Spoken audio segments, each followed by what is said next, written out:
All right, for the ones who have just connected, we're gonna start in 2 minutes. We're giving just as an extra tolerance to the ones who haven't connected yet, okay?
Okay, guys, I think it's enough time to start.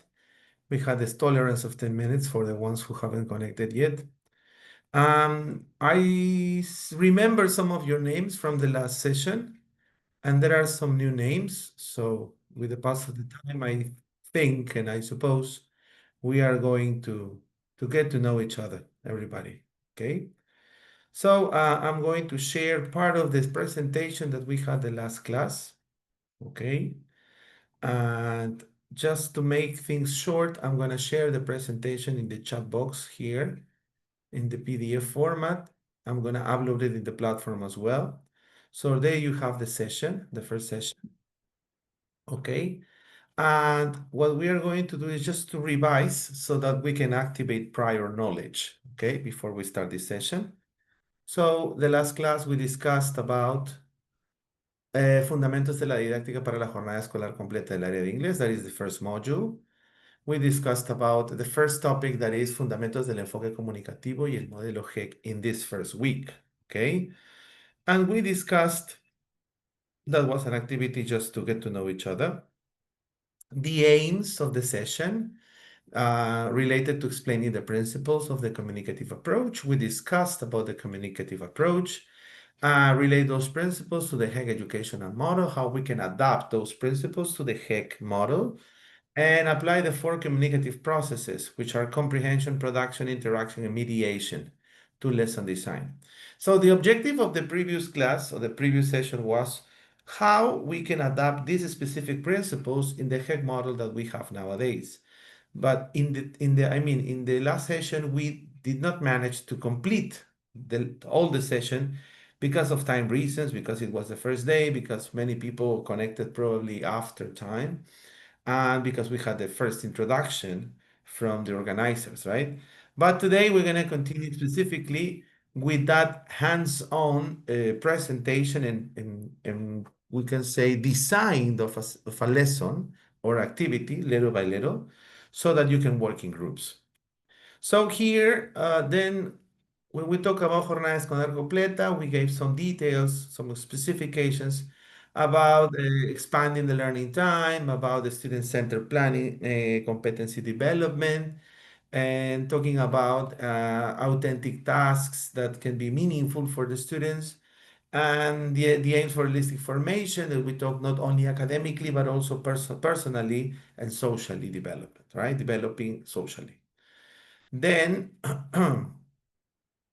We talked about the communicative approach. We talked about specific components, the linguistic, sociolinguistic, discourse, and strategic components, talking about a real communication in real scenarios, right?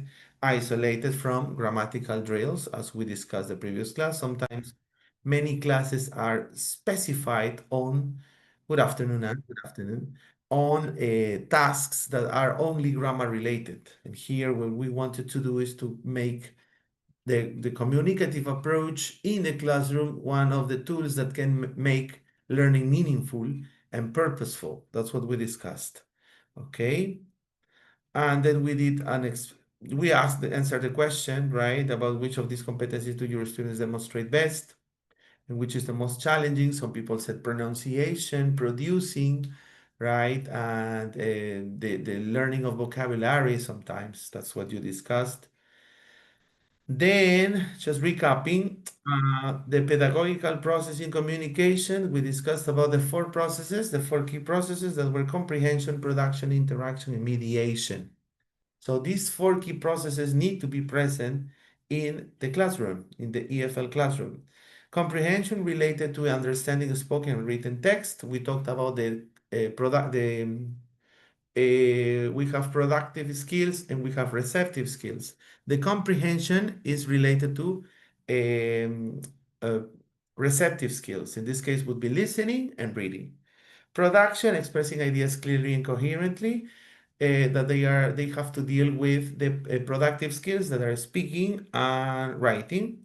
Then the interaction, participating in meaningful exchanges, right? Which many people said, yes, nowadays probably most of the classrooms are grammar oriented and there is not much interaction. And we also discussed that in many language centers, not only in schools, in public schools, but also in language centers, many students speak or write perfectly or they know grammar perfectly, but they do not know how to communicate, how to interact. And we also talked about the functions, how functions are important for communication, how people probably or the students are able to identify grammar, but not the use of grammar. For example, agreeing, for example, apologizing, for example, inviting. They know what that specific function is, but they don't connect which grammar structure we have to use for that specific purpose. Then mediation, bridging understanding between perspectives or languages that would help us to get together in terms of cultures and understanding so that we can also allow the students to help each other, right? So that they can make learning possible, not only done by the teacher, but also by the peers, okay? And then we played Kahoot about these four specific processes. Then this is the activity that we didn't complete the last class and that we are going to start with in this specific class. So that's why I send you the presentation, right? But for some people who have just connected, I'm gonna send it again. All right, there you are. This is this presentation, right? So here from theory to practice, the mini workshop was about a group task sorry, of about 25 minutes, and this choose one communicative process. And which communicative process are we talking about? Interaction, here, no? Comprehension, production, or mediation. One of those, of the four of them, right? You choose one, and then in small groups, design a short classroom activity. A short classroom activity, an activity that will last only 10 minutes. I mean, you're gonna plan for 10 minutes, but your activity is not gonna last 10 minutes because we're going just to explain the activity. All right. So small classroom activity that develops that process. How can you develop that process with which activity that you plan? Present the idea to the group for peer feedback. Okay, so you're going to present that idea. So you're gonna get in groups, you're gonna discuss which process first you want to focus on. Then you are going to say, okay, which activity can we create for empowering or for showing this specific process, right? And then you're going to connect. They should be activities that probably you do in your class. Probably you already put into practice these activities or these processes, or maybe not. If not, no problem.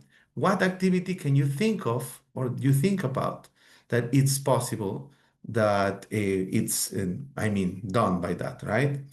Diana says, Mr. Salinas, we don't have the attendance today. No problem, no problem. I'm going to give you a Google form as the last class, and I have your attendance there. I'm going to send it to you in a moment, no problem.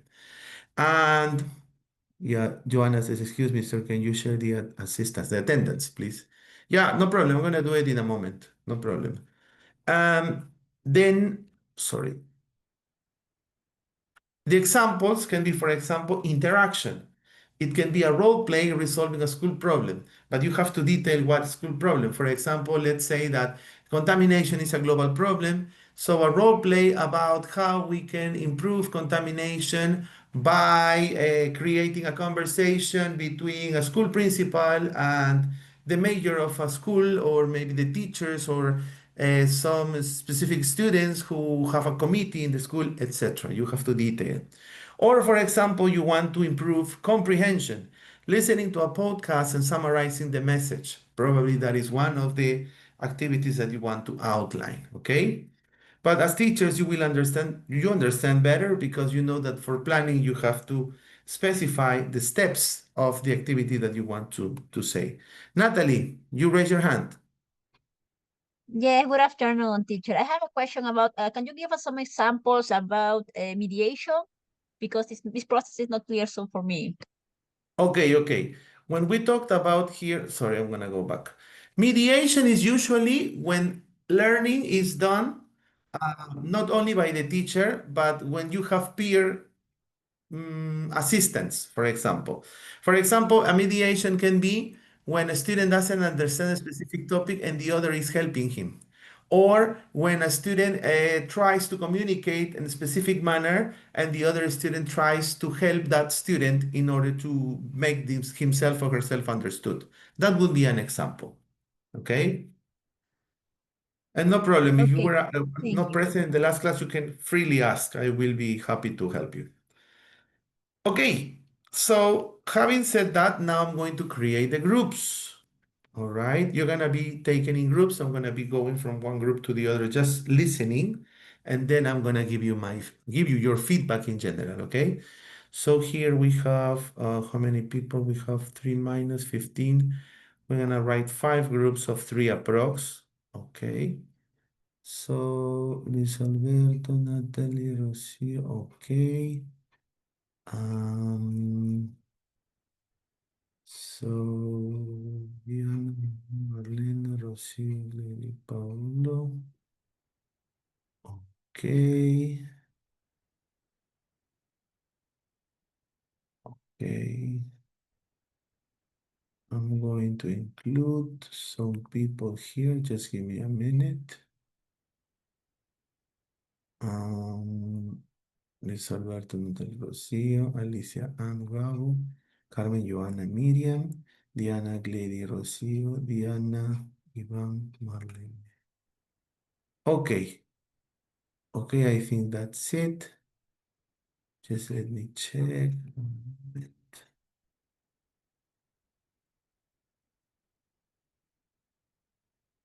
Okay, so I'm going to give you around 20 minutes to do this activity. In order to plan, you can just write on a Word document some ideas and then you explain. Or if you prefer, you want to do a PowerPoint, or maybe you want to write it on Google Slides, or maybe you want to do, I don't know, probably in a different platform or in Canva, as most of teachers do now. It's free, up to you, okay? So let's go to the rooms. Is there any question before we start? Nope. Is it clear?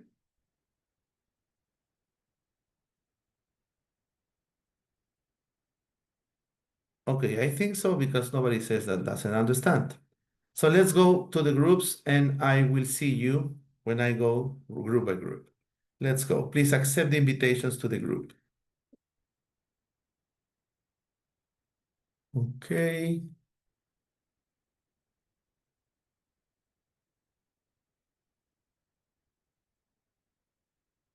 Okay, okay, you're going to your groups.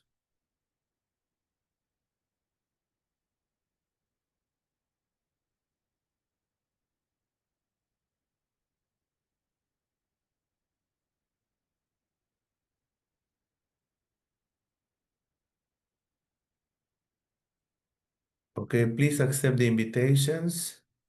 Alicia, Rocío, Carmen, Elizabeth, please accept your invitations in breakout rooms. All right.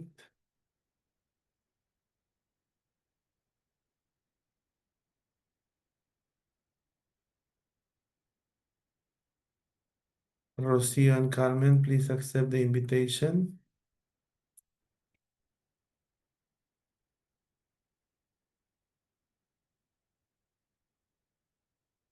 Rocío, Carmen, can you hear me?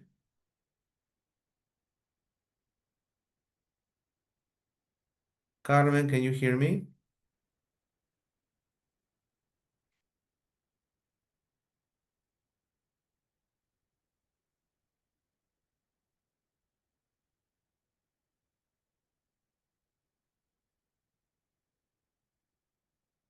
Okay. Carmen, can you hear me?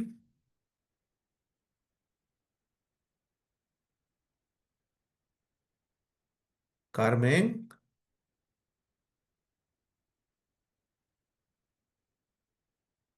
Hi, Carmen, can you hear me? Okay. All right, excellent.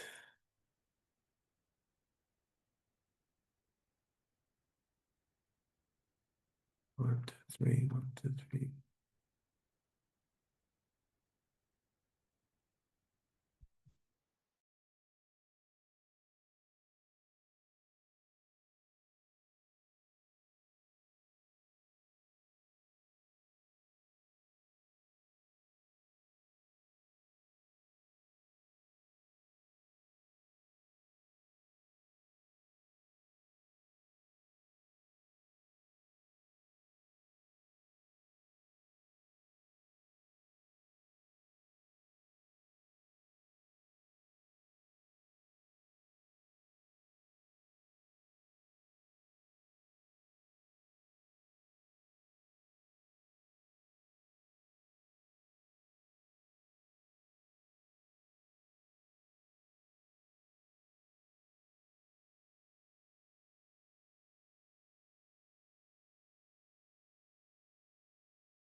Hi, Gabriel. Gabriel, I send you to a group.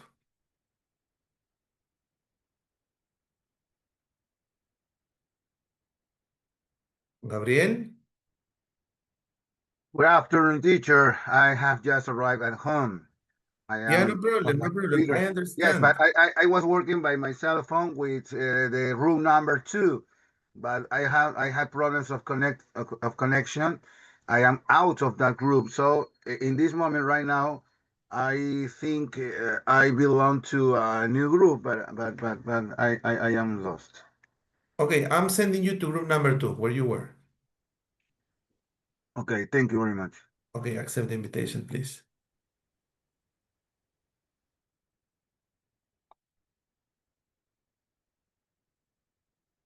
Okay. All right.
Good afternoon, guys. Olenka, Flor. Good afternoon. Good afternoon. We were working in groups, but you just connected, so now your classmates are going to present their Teacher, excuse me, can you change my name? I am Carlos Montes, no Lenca Montes, no quede mi hija. again. I Okay, am Carlos Montes, no Lenca Montes. Can you change my name, please? but I changed it before, right? Yes. And what happened? Okay, thank you. Okay, okay. You are going to send us to a group, right?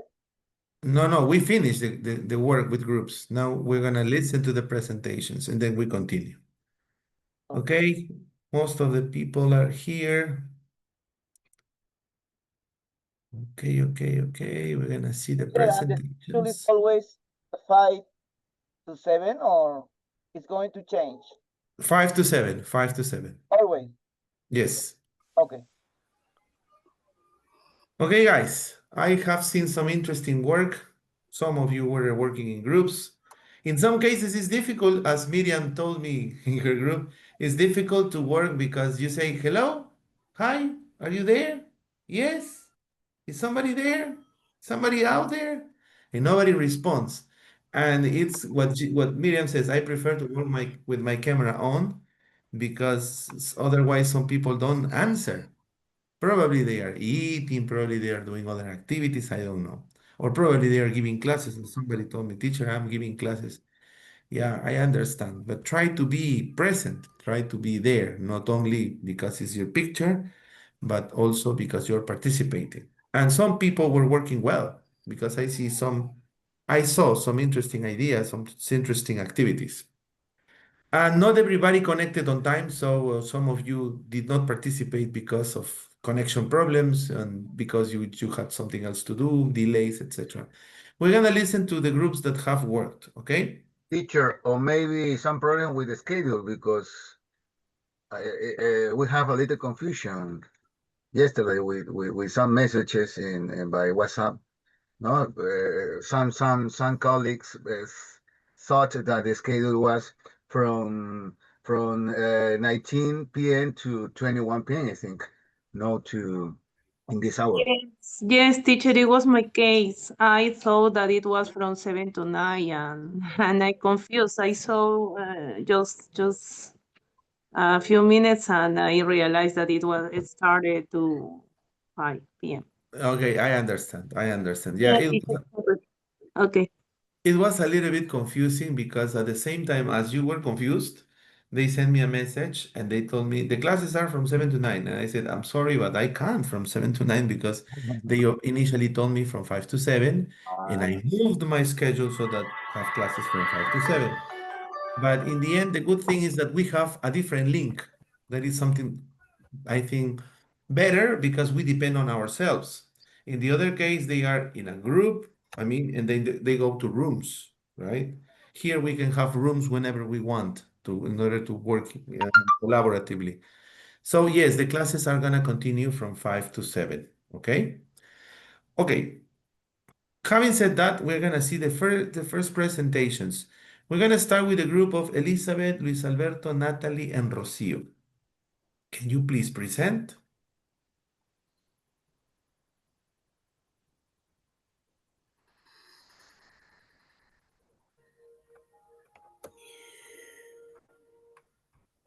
Okay, who's presenting? Natalie, I suppose. Natalie, are you there? Sure, we haven't finished yet. It's literally incomplete and you're gonna not understand it. So I can present at this moment, please. So sorry for that. But did you start? Did you have an idea of what you're going to say? Because probably you have something written and then you can explain orally the rest of the what you were going to do. Yeah, give me please 1 minute in order to Okay. what's it? Yeah. Um,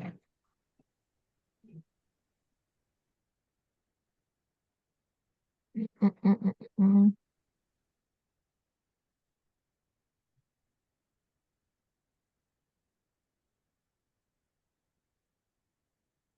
Okay, after this group, please get ready Alicia, Anne, and Gabriel.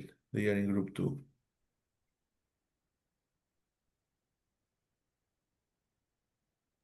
Sorry, teacher. In fact, I am very confused because, as I told the group, I generally work with PPT, and when they say Canva, I was very confused because I don't use it, and so I don't. I can. I can. I can do it very well. Okay, but which was your group? Group 4. This is group 1. Well, group 1 is Elizabeth, Luis Alberto, Natalie, and Rocio. Okay, but This is group. Natalie says that she's going to present in a minute. I'm saying that in room 2, we had Alicia, Anne, and Gabriel. They have to get ready after group 1. Okay. So, Natalie, can you present, please? Time is running. Yeah. Okay. Well, this is the presentation. This is which shows the process of interaction using a role play basically.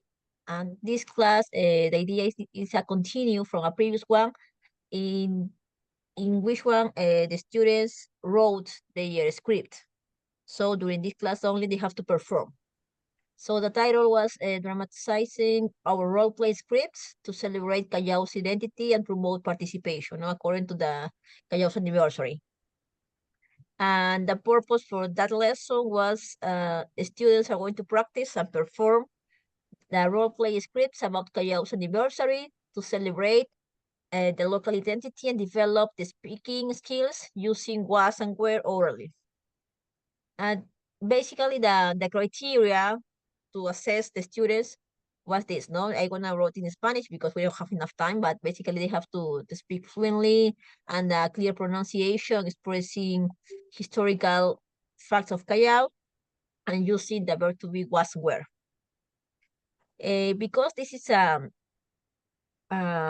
first competence of the area, we divided in 3 parts. No, the before of the performance, the during the performance, and after the performance.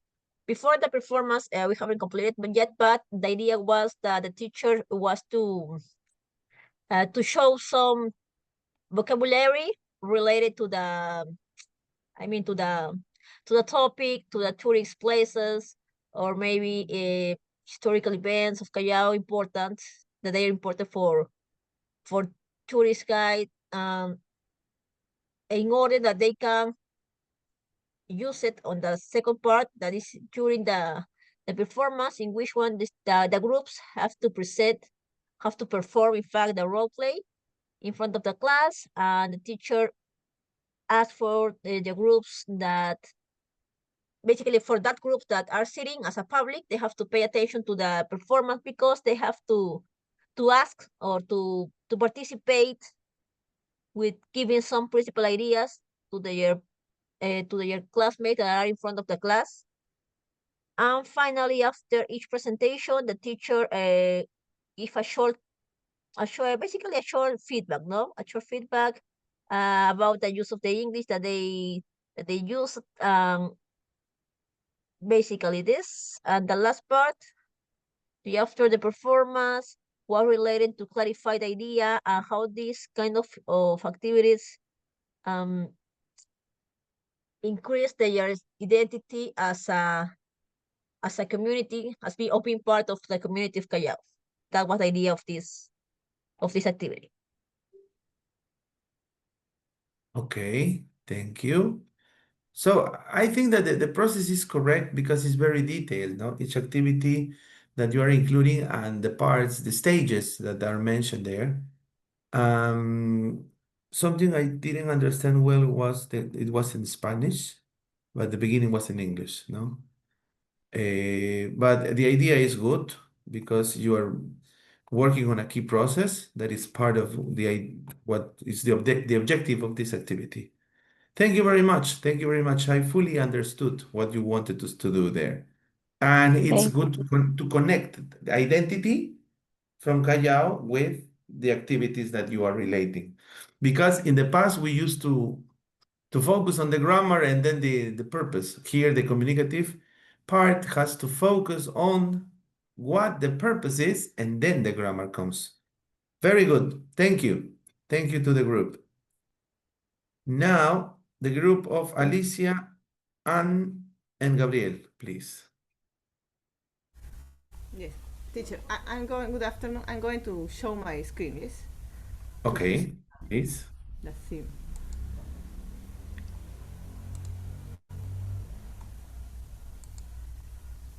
Okay, can you see?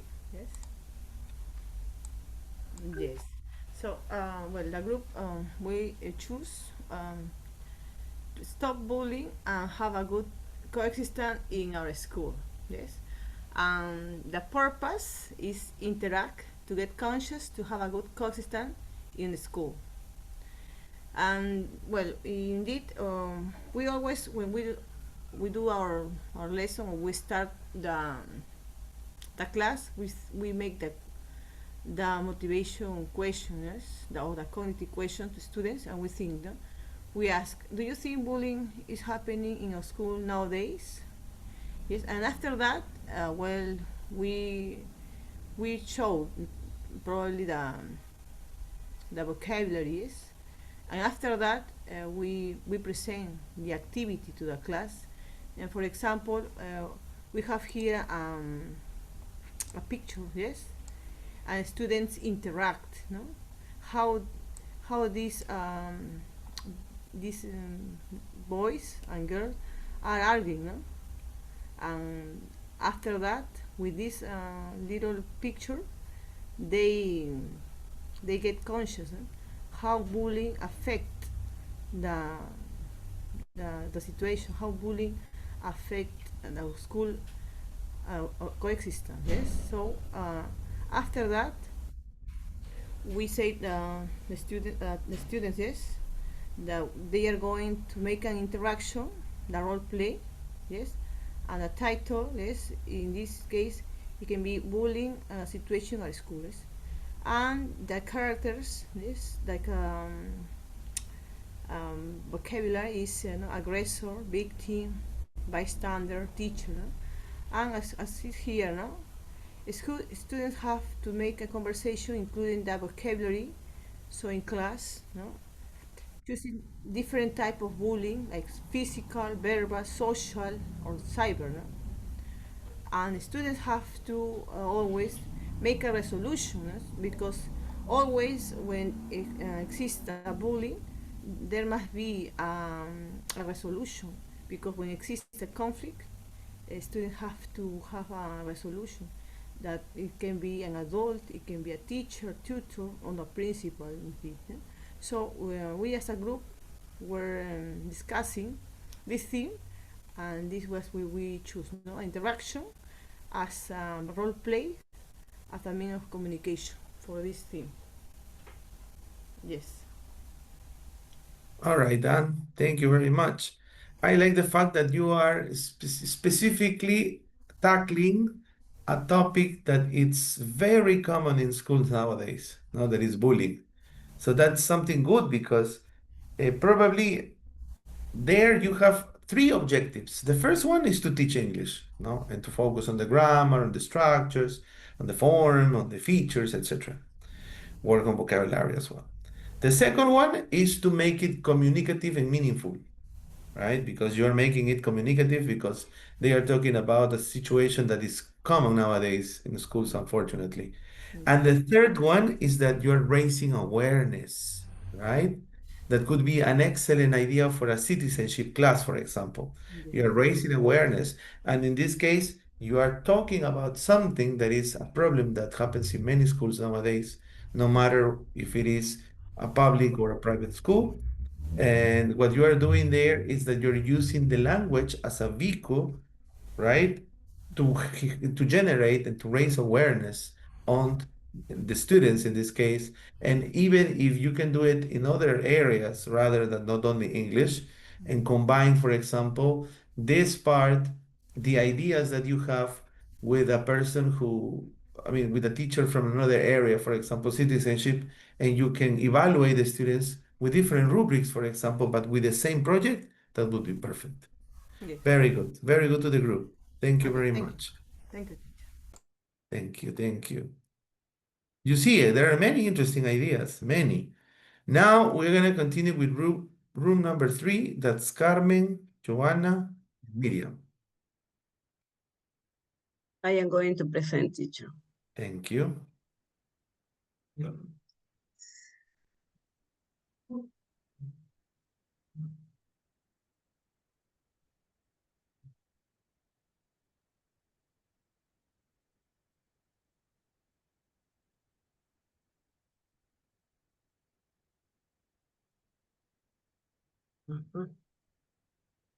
Okay, we are the team number 3. This is our presentation, communicative process interaction.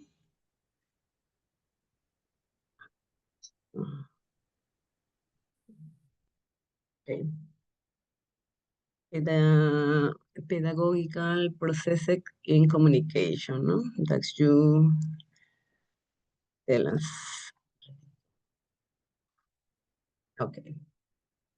We consider the objective students use English to express opinions, agree and disagree while solving a problem together, no? Because at the school, we can find a lot of problems. Activity title, let's solve a school problem. We consider also the word up, no? As what problems can happen at the school, no? In order to play the idea that the students can express your opinions, what do you think, no? Because they recognize that at the school we have a lot of problems, no?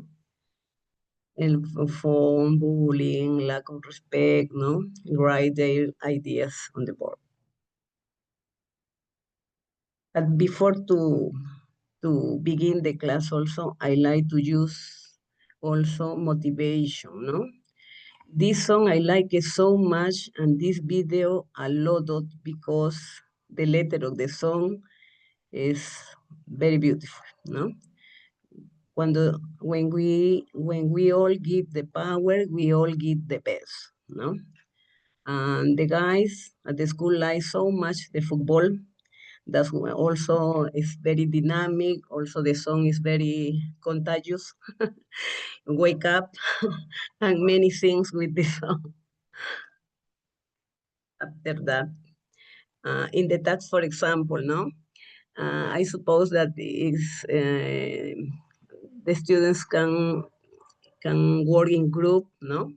With the card, I like so much to use the flashcards or to prepare in the classroom together, no, in order to make that the students can participate, no. For example, 2 students are fighting in the class, or sometimes also I can invite to the student because they are very fresh. They like to show, no, to the other students how they are. They can do like a small theater and represent, no? And the other are listening and also they understood the message. No? The students are using their phones during lessons. The classroom is dirty after recess. No, this is some problems usually at the school. No, after that, for example, the student can discuss, no, in groups. No, for example, they can give 1 or 2 opinions. No, what do you propose? No, like a solution. No, and they organize and they sometimes write in the notebooks the answers. And the another thing that I think that is really important is said usually, no? I think you are going to do a good job. You are the best, you are fantastic, no? In order that they feel good, no? And also they can believe in them. And then, and after that, they can present, no, their job, no? For example, each group presents the problem and agrees solution to the class. And after that, all together, we are going to feedback, no? Everybody participate, everybody to feel good, everybody to enjoy, and that's it. All right, Miriam, thank you. That was a very detailed explanation of an activity. And something extra is that you developed something that probably is, you gave them the tools to work.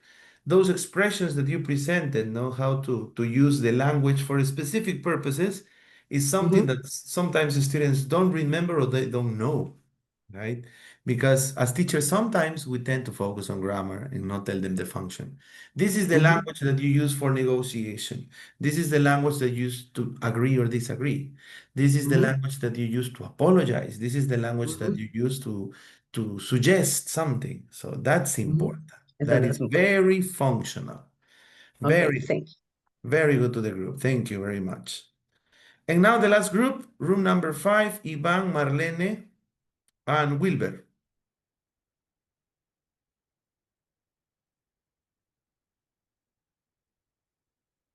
Ivan, Marlene, Wilber.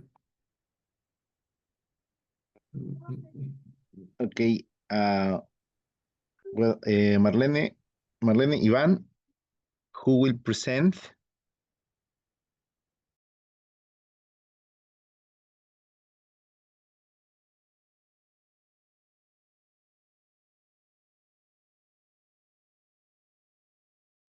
Well, let me share my screen. Jesus, please. Okay, go ahead.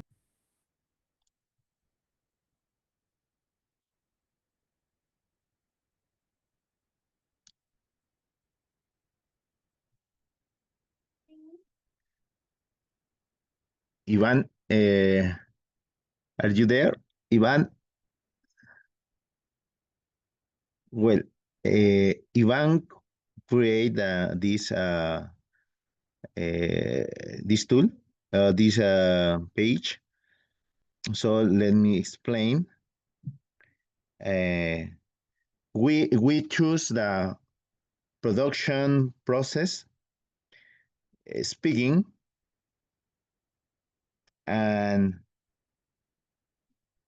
we the students do a short conversation, amazing visit to the zoo. As you see, this is a short conversation that made two students using the production process. Well, I think that is the main idea.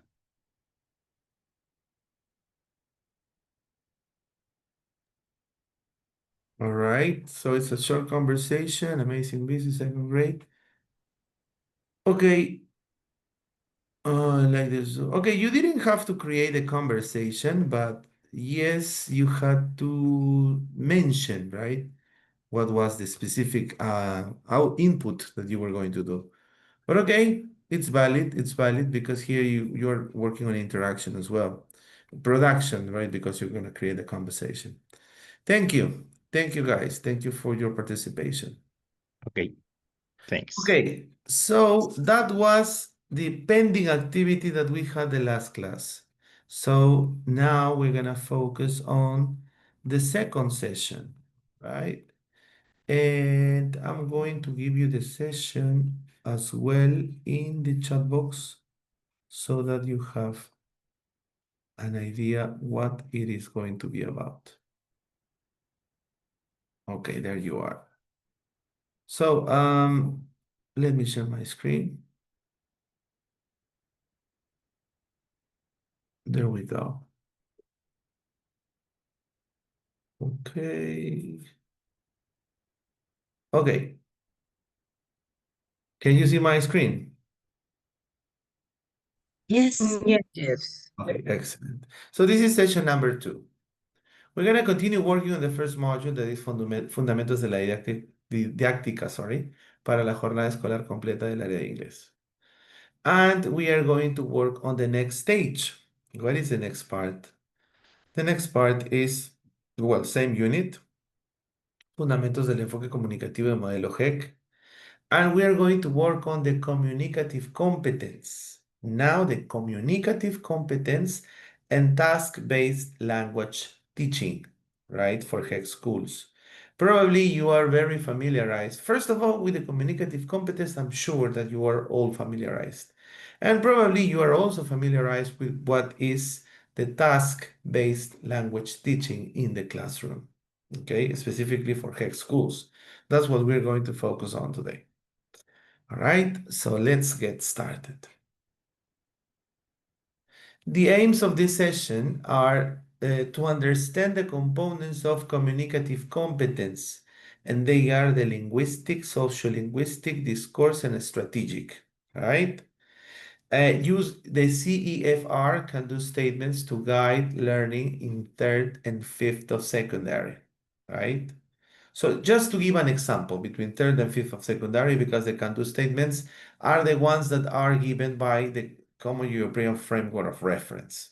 And I suppose that most of you are familiarized with that. If you are not, we're going to learn a little bit about that today. Then apply the TBLT, right, framework to design real communication tasks. So how we can apply the task-based learning teaching framework in our classes so that we have more meaningful and real communication tasks. Then plan activities aligned to the Curricular Nacional, right?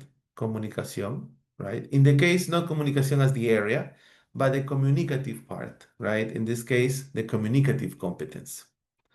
Then prepare inclusive student-centered interaction strategies for HEC classrooms and use formative assessment to improve student speaking and listening.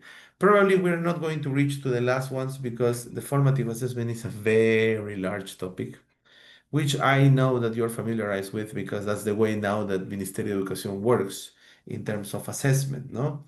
And probably many people are confused, are still confused about formative assessment. How is the formative assessment? Some other teachers prefer to work with numbers, right? Qualitative assessment rather than formative. But both of them have, I mean, their strengths that are positive to apply in the classroom.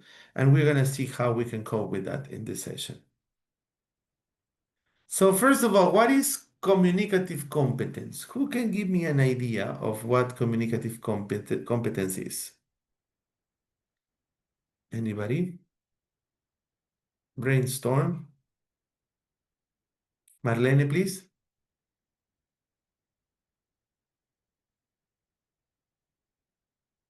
Marlene. Yeah, I'm here. Sorry, I couldn't find the microphone.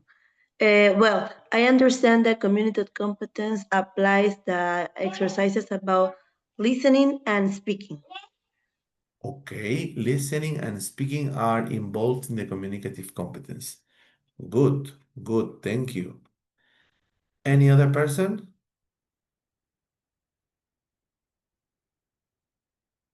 Any other person who wants to give an opinion? Also, I think that is the ability to understand, no? To understand and use the language for real communication. Okay, is also understand. That would be a receptive skill, right? You understand when you listen to another person, and you understand when you read something from another person. That is rude. Also good. Thank you. Teacher, also is when, like yesterday I said, is when students they focus in a real life situation, so they want to express their opinions about this problem, no? Thank you, Rocio. That's correct. And that's something that reminds me of a comment that I gave you the last class that was on Tuesday.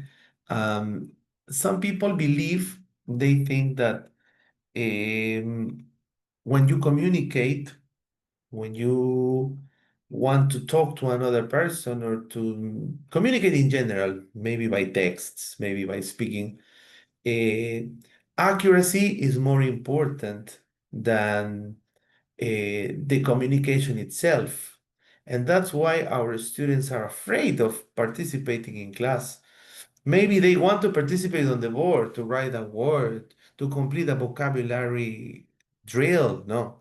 But when you say, okay, volunteers to come to the front and have a conversation, they don't want to participate, right? And they don't want to participate because they are afraid of making mistakes. So when they are afraid of making mistakes, it's because they probably think that everybody's gonna laugh at them. But we have to foster and to empower the fact that it doesn't matter if they make mistakes. The most important objective is to communicate. And that's something simple.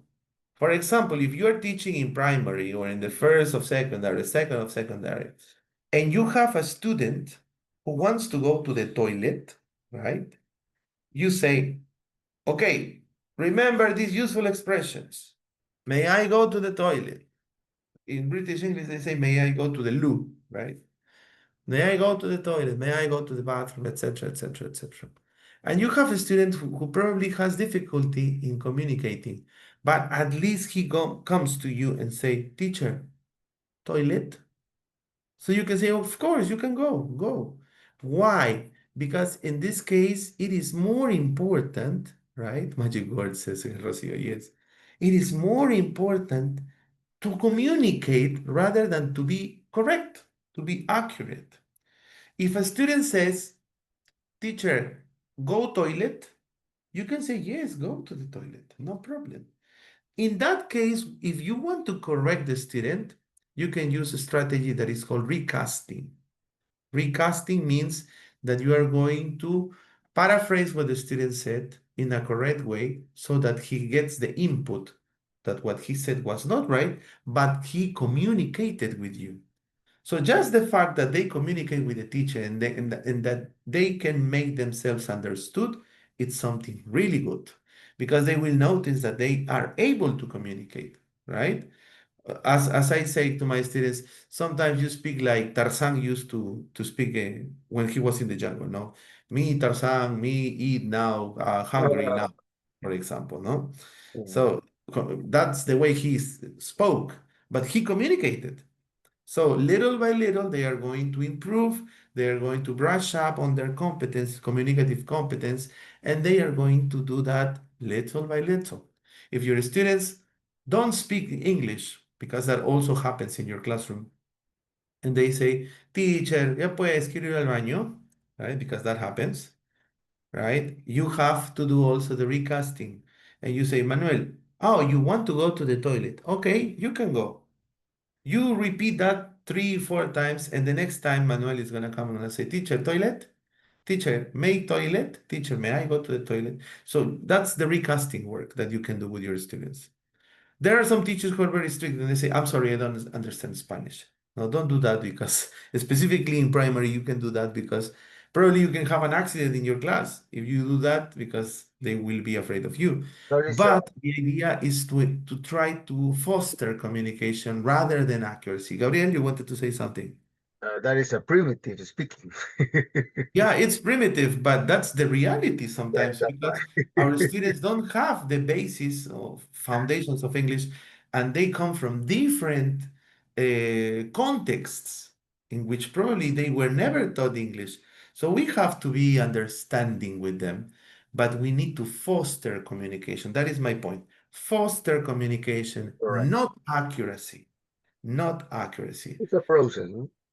It's a process. Yes, it's a process. And we as teachers, and you know more than me probably, we have to be very patient on that.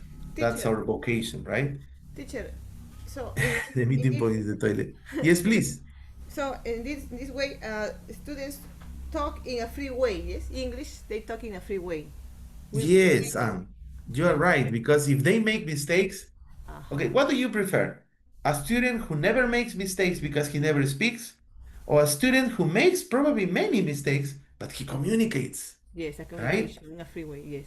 So the This is second most important. scenario is much better. Yes, Why this does it happen that when a person from the United States comes to Peru and they try to speak Spanish and they say, yo querer ir Plaza de Armas, donde quedar el taxi? So people probably they laugh, but they answer, right? Because that person is trying to communicate in Spanish.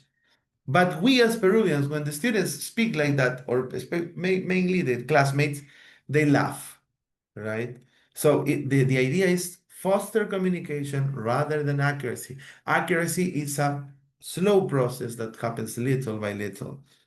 Natalie says, teacher, I don't understand well the meaning of recasting. Can you repeat it, please? Recasting is a technique. Recasting is a way in which you enable communication without forgetting the fact that your students need to speak correctly and in English. So something that happens to you is that you have many students who speak in Spanish. So it's not good to tell them, sorry, I don't speak Spanish. Speak to me in English.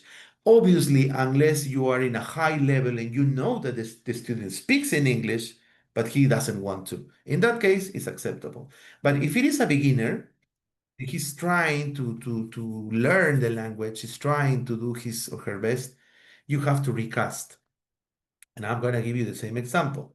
Or maybe another example. I can say, teacher, me olvidé la tarea. No? And you can recast. Recast is to say paraphrase what the person said, but in English, right? Or like echo correction. You correct what the person said, but you repeat it correctly. If it is in Spanish, you do recasting. You say, oh, you mean that you didn't do your homework. What happened? Right? So you try to turn the scenario into English, but without breaking off the communication. Okay? So that is something that many teachers know. Ah, yes, I know that that's correct, but we don't do it. Right? We don't do it. Or the worst scenario ever, we speak in Spanish. ¿Por qué no has hecho la tarea? So there is no switch into English. And if you speak in Spanish in your class, your students will speak in Spanish. Teacher, but in my class I have 40 students, and from the 40 students, maybe 20 don't speak any English. Okay, that's very challenging.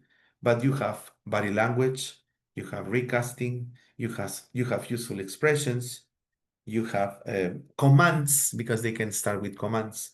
I don't know if you noticed, but in kindergarten, in many schools I have observed and I've seen, and I actually have taught even first primary. I never taught kindergarten, but I taught when I started first grade, second grade, third grade, which was very unusual because a man teaching children in first grade is not very common, but I did. So you notice that there is one part of the learning process in a beginner, right? That is called the silent period. Are you familiarized with the silent period? Do you know what that means? Yes, it's teacher. It's like translator, silent period. That Translator? yes, like translator period, something like this. Not Similar. specifically. No, Not specifically. they have to. I'm going to explain so that you can Yes, understand. I remember something, but I don't specific. But you can remember this. I will explain. I will explain. No problem. Still So taking a second language. yeah, when you learn a second language, usually the silent period happens, I mean, at any age. If I am 45 years old and I want to learn a new language, there is gonna be a stage in which I don't produce anything because I don't know anything. That's normal, right? But if I start when I am 4 or 5 years old, right? If that happens at that specific stage, the students, I mean the children, will also have a silent period. But the silent period is accompanied with some specific measures that you have to take. For example, I don't know if you have noticed, let's forget about public schools or private schools, schools in general. You observe a class of English with kindergarten, and you observe the teacher, and you see that the teacher does the class in English, right? The teacher does the class in English, gives the class in English, and the students, the children who are in second grade, in kindergarten, 4 years old, 5 years old, you notice that the whole class they speak in Spanish.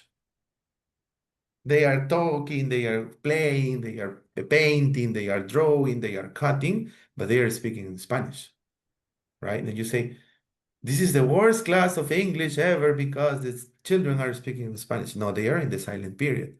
because then you notice that the teacher is making or is giving the class in English. And when the teacher says, okay, now please, everybody has to stand up, they stand up. Now everybody has to paint, take your colors, they take their colors, they paint. Now you have to sit down, they sit down. So you say, why they speak in Spanish and why the teacher is giving the class in English, but they understand everything. You notice that is the perfect example of the silent period. In that silent period, they are getting input, input, input. And we as teachers, we do not have to force them to speak. No, you have to speak. No, because that's going to happen at some point when they feel at least prepared to produce their first stretches of words. Of course, that there is a lot of imitation because let's remember that the foundation of education and learning is repetition, right? You reproduce sounds, that's why you learn a language. So it is very important for a teacher to reproduce the sounds so that they can understand. And then when they are in third grade, they start speaking. They start saying, can I go to the toilet? They start saying, teacher, coloring, no? Teacher, remember the homework. Teacher, we have to do this. Teacher, we have to do that. Teacher, let's go to the break. And they start speaking because they got the input. So it's a process. It's not bad that your students at that age don't speak. And it's not bad that a 40-year-old person has that specific thing or stage of the silent period. The problem is that when we are 40 years old or 45 years old or 30 years old, we don't produce because we are afraid of making mistakes, right? I don't know if you had the chance of teaching adults. When you teach adults, the adults say, teacher, what is the rule? Tell me the grammatical rule for this because I want to understand. And in English, there are some things that you don't have to understand because they are like this. For example, a collocation. Worry about, interested in, afraid of. Teacher, and how do I know that is afraid of, worried about, interested in? What is the rule? There is no rule. They are collocations. You have to memorize them. They are like that because they are like that. But adults need rules because they are afraid of making mistakes. So that is something that tell us about the communicative competence I wanted to share with you. So we have, that's true, says Natalie. Yes, yes. I mean, it's easier to teach children rather than adults. That's why, in my experience, what I tell teachers is, if you are going to teach children, use the natural approach. And what is the natural approach? To learn the second language the same way they learn the first language. If you have children in first or second grade, you tell them, this is correct, that is wrong, this is correct. You don't tell them, this is correct because this is the rule. And this is incorrect because you didn't follow the rule. You're wrong. You don't tell them. I don't know if you notice, but sometimes some students who are maybe 14, 15, they tell you a correct sentence. They participate correctly. You tell them or you give them a grammar exercise and they do it correctly. And then you ask them, why did you know? How did you know that was the answer? And they say, I don't know, teacher. It sounds good. And that's their explanation. It sounds good. They don't understand grammar, but they know how to speak correctly. When you have an adult, it's different. You have to use the grammar translation method. Why? Because adults cannot understand the natural approach. They want to know everything. They want to know the rules for everything. So you have to tell them some specific things because they are, they are used to learning like that, right? Specifically, they are engineers, if they are professionals, they want to know that. So it depends on who your target audience is. If it is an adult, if it is a child, if it is an adolescent, right? But the natural approach is very effective. Okay. The ability to use language appropriately in real social situations, Heim said that in 1972, that is the communicative competence, right? So the ability to use the language appropriately. And when we talk about appropriateness in the language, we talk about accuracy in the language, structures, grammar, vocabulary, tone, register. And what is the register? Who can tell me what is register? Anyone? Are you familiarized with the term register in communication? When you write, Marlene, please. If we use a formal or informal register. Correct, Marlene, that is correct. If it is formal, informal, or semi-formal, you are not going to speak to a friend the same way as you speak to your boss, right? There is a level of formality. And when you use formality, we talk about specific words, specific, let's say, chunks of words. When we talk about grammar uses, contractions, phrases, etc. So the appropriateness has also to do with the register, no?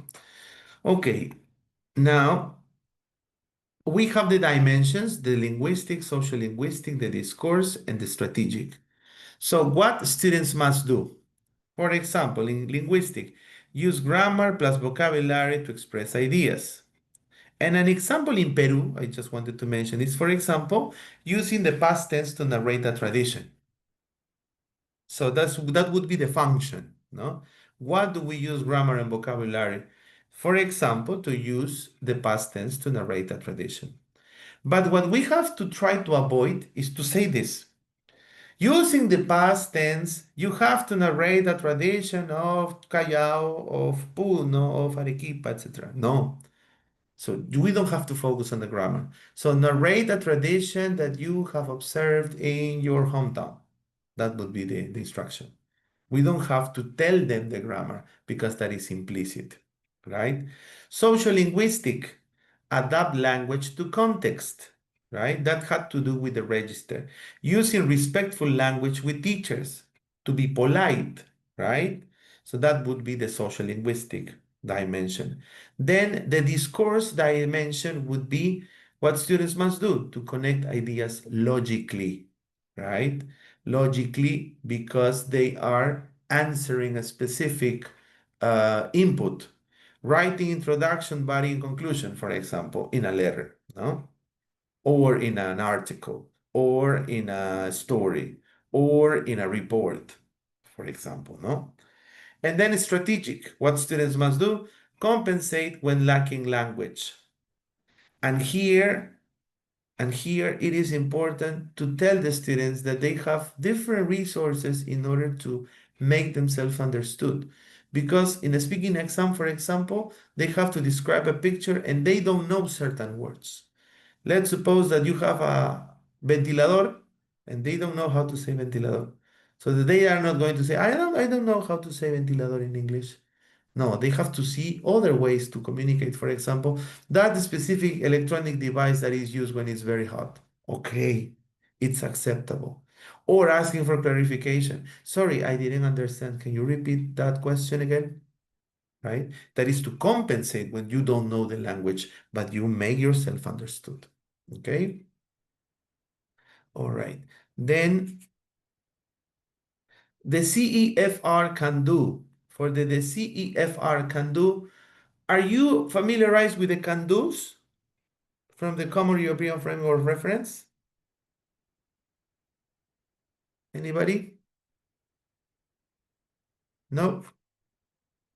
Okay. We're going to explain what is the Common European Framework of Reference in a moment. But the can-do is like descriptors of the things that you can do when you are communicating with another person, rather than writing, listening, speaking, or reading. Okay, a can do is a descriptor that which with each specific level you should know. Okay, for example, in A2 you are able to can do ask and answer simple questions. For example, where are you from? What is your name? What is your hobby? Do you live with your family? What's your favorite color? Can you describe your bedroom? What else? What do you like to do on your free time? What do you do on the weekends? So those are simple questions. In A2, you are able to do that. In B1, express opinions and narrate experiences. The last weekend, I went to the movies with my family and we had a sandwich together, which was very delicious. Then I went home and I just brushed my teeth and went to bed. That's an opinion. What do you think about your school? I like my school. My school is very big and the teachers are really nice. That's an opinion. That's B1. And B2 is to defend an argument with supporting details. What is to defend an argument? For example, what do you think about, I don't know, the crime rate in your city? I think that in this case, Callao is quite dangerous. So I think that the authorities should take action in order to stop crime rate to grow because security is very important nowadays in everybody's families, no? So as you can see, the can-dos describe one of the skills that you can do, because that's why it's can do, and a specific stage of the levels of the Common European Framework of Reference, A2, B1, B2. The more difficult, the more abstract they are. It's not the same to tell or to ask as a candidate or a student, what is your favorite color, right? Rather than asking them, what do you think about the prevention policies that your government is applying nowadays in your city? So it's not the same. So you can see that the level of abstraction is higher when the level of English is higher. Okay? So we're gonna work on that now. I don't know if so far you have any question? Nope? No questions? All right, let's move on. Heinz reference. Okay, the Common European Framework of Reference in HEC classrooms. Why Common European Framework of Reference? First of all, because it provides clear progression for communication skills. The Common European Framework of Reference is a document that exists because the institution created it to have a clear standard of the levels of languages, not necessarily only English, because the Common European Framework of Reference exists for French, for German, for English, for Spanish, for many languages around the world, right? So they give you a specific description of the levels of the language that exist and the different abilities that the students might or need to have for that specific level. Okay? So these are the levels the student can do expectations and a HEC example for a task. For example, in A2, the level A2 is a pre-intermediate level. Okay? The pre-intermediate describe personal experiences, ask for basic info. That is the descriptor. Okay? And in a HEC example task, we can say, survey classmates about sports at school. So a student is going to perform surveys with the classroom, to the classmates in the classroom, and they are going to talk about the sports at school. Is volleyball your favorite sport? Why not? Is football your favorite sport? Why not? Which is the most important sport in your school, in your opinion? So you start asking questions. So that would be an example of how you can apply the descriptor with a task that is working on that specific expectation. In B1 would be give opinions with reasons. Example in a HEC context. Short debate on school uniform, right? School uniforms are necessary for the school, yes or no, and why, for example. And B2, present well-structured arguments. For example in HEC, proposal to improve school recycling, right? So well-structured, why? Because you need to know this text type that is a proposal. You need to know the conventions of a proposal. And as you know, a proposal is used to persuade another person or a group of people to do something. That's why you need to have well-structured arguments. So each of the can-dos can respond to a specific task that you can perform in your classes. Okay. So, for example, in this case, if we focus on third and second or fifth of secondary, it is relevant because third and fifth of secondary students operate at A2, B1 in secondary, right? In Peru. They are between A2 and B1. This is what the, how do you say, um, I forgot the name. The document that we have in Peru is the Minedu, where, right? Minedu establishes with the curricula, right? That the students should be between A2 and B1. In reality, sometimes that's not the case. Sometimes they are between A1 and A2, right? They are lower. But we can adapt depending on the circumstance that we have in front. And the goal is to move them forward to functional B1 and B2 communication. Because in the curriculum, it is supposed that students should finish with a B2 level of communication, which is very, let's say, ambitious, because even in some private schools that they have many hours of English, they don't achieve this. But the idea is to have a standard and at least to have a B1 level. I think that would be perfect in a public school, because you know that probably you don't have people from the same context. They have different scenarios, different previous learning experiences. So that makes it a little bit more challenging. And reference is Minedo in the document in 2016, right? I have a message here. It says, teacher, how can we use these can-do categories with fifth grade students in A2 level if they should be in a higher level according to the curriculum? Yeah, I understand that, Natalie. That's specifically what I was saying. Yeah, in primary, you can use the can-do because we have still from B1. I'm sorry, A1, no? And I'm gonna share a document with you so that you can use it and have an idea. But what I can tell you in this case is to adapt the can do to the real level of your students, right? That's why at the beginning of the year, you can take or you must take these diagnostic tests, because sometimes you are new in the school, sometimes you change classes, you were in charge of teaching a specific group of children this year, and probably the next year you're going to teach others that you don't know. So the first thing that the teacher does is to have a diagnostic test. From that diagnostic test, you know which is a specific level of the group. Sometimes it's at heterogeneous level, because some are A2, others A1, others pre-A1, because it also exists, right? Teacher, And you say, what can I do? You can go on the average, teacher, so and that, yes, teacher, Gabriel. and what can we do with a student with special abilities, the inclusive education, right? This is another Yeah, situation, another reality, right? in the case, that's a good question, Gabriel. In the case of students with special needs, right? It's the way we have to refer to them. The special needs, well, there are many things we can do. First of all, the first thing that we can do is to do the, how do you call it, adecuación curricular, no?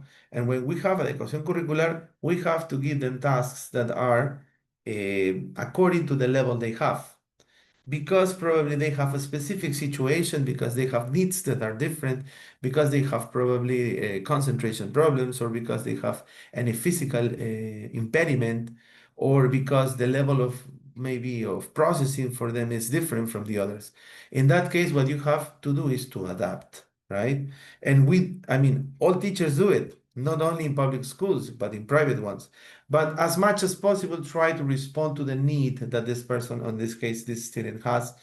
It's a lot of work for teachers. Yes, it is. Because sometimes you have to come with a specific worksheet, and then you have to adapt this worksheet for one student and for the other, and for the other. Sometimes that happens. It's true. But it's part of our job, right? And that's part of the vocation we have chosen, because I have to do it. In my class, for example, it's not the same scenario as you have, but I have like 5 students or 3 in each class. And I have to adapt the materials, I have to adapt the competencies, I have to adapt the desempeños that we have, right? So that's part of our job. Probably we are not experts, because in this case there are also many professionals that can get involved as psychopedagogics, etc. But we have to try to do our best, with the resources we have. All right. Then the Common European Framework of Reference. We're going to watch this short video to give you a general idea what it is about, okay? What it is about. And then we are going to see what opinions you have about it. Remember that this Common European Framework of Reference is for all the languages, not only for English, okay? So I'm going to share my audio and you are going to listen. Okay, let's listen.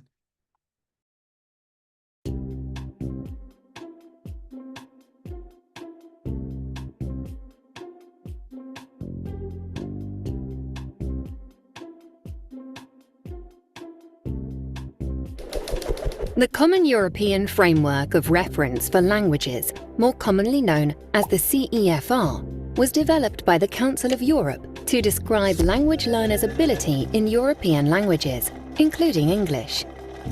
Nowadays, lots of people have heard of the CEFR, but not many people actually know what it is or how it's been used. The CEFR is a framework that we use to describe in broad terms a learner's language ability. In the past, we used words such as beginner, intermediate, and advanced to describe language learners' different levels of ability. One of the problems with that is that different people interpret these terms in different ways, so one person's intermediate might be seen by another person as being quite advanced, depending on their experience with particular learners. Within the CEFR, the levels are described in 3 tiers: basic, independent, and proficient. Each of these tiers has 2 levels, making a scale of 6 levels in all. The CEFR describes what a person can do in a language as they progress from the lowest level to the highest. It consists of a whole series of descriptions that are associated with each of the 4 skills listed.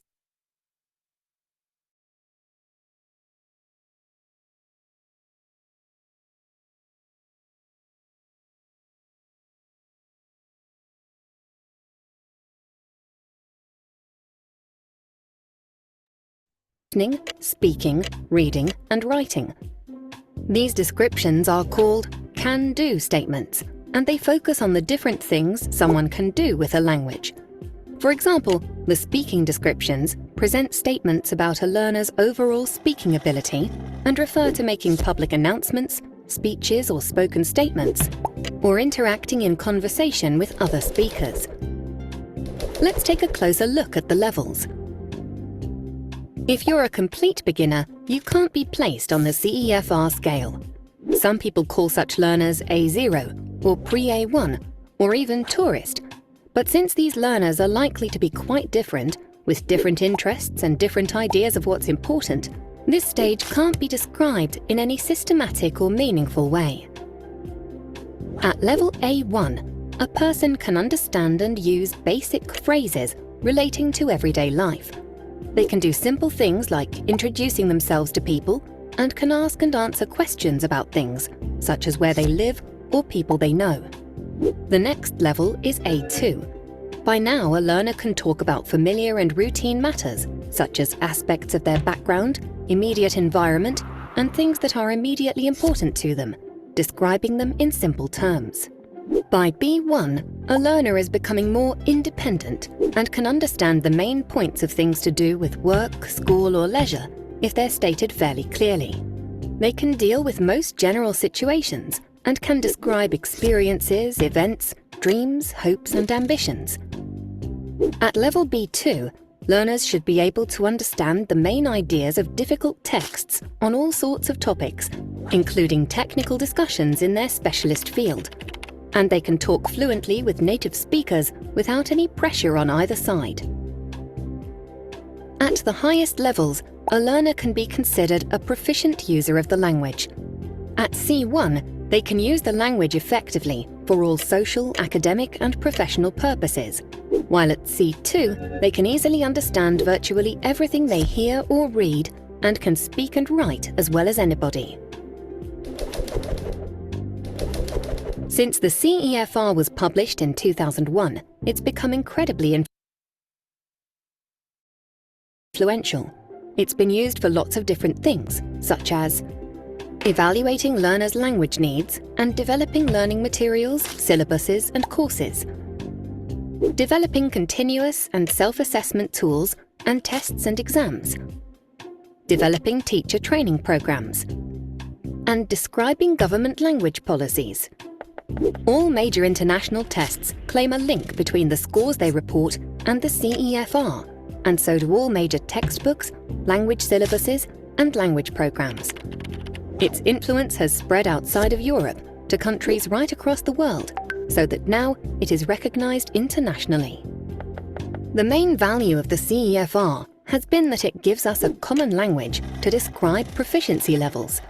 Even if my interpretation of what a B1 speaker can do with the language is a little different to yours, the differences are generally quite small. If you want to learn more about the CEFR, you should try the Council of Europe's website, or just use your favorite search engine and search for CEFR.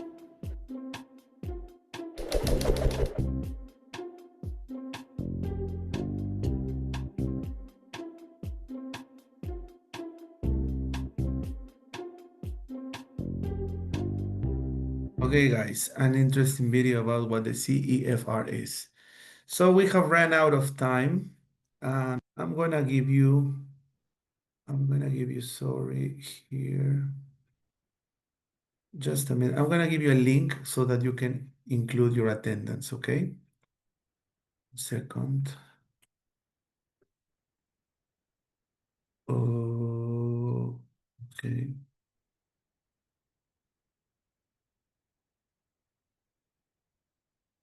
Okay, just a minute.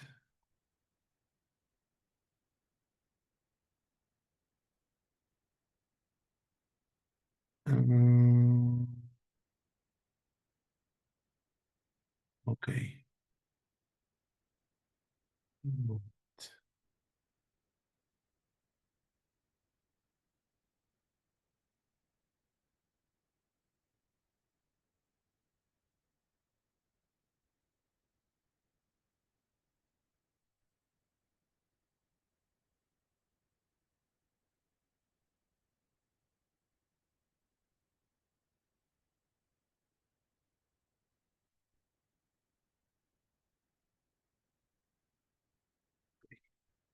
I'm gonna give you a Google form.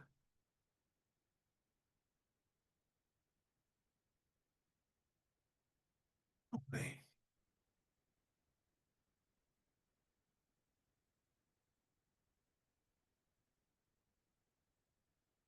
Okay, now in the chat box, I'm gonna give you the link for you to enter your attendance. Can you see? Yes? Yes, thank you. Okay, guys, please copy and paste because I'm going to close the session so that you can include your name. Thank you very much. It's been a pleasure. See you next Tuesday at 5 p.m. in the same link. It's the same link for all the sessions, okay? Okay, teacher. Thank you very much. Thank you very Thank much, you very guys. much. Thank you. Bye. Take care. Thank you. Bye-bye. Weekend. Have a nice weekend. Bye-bye.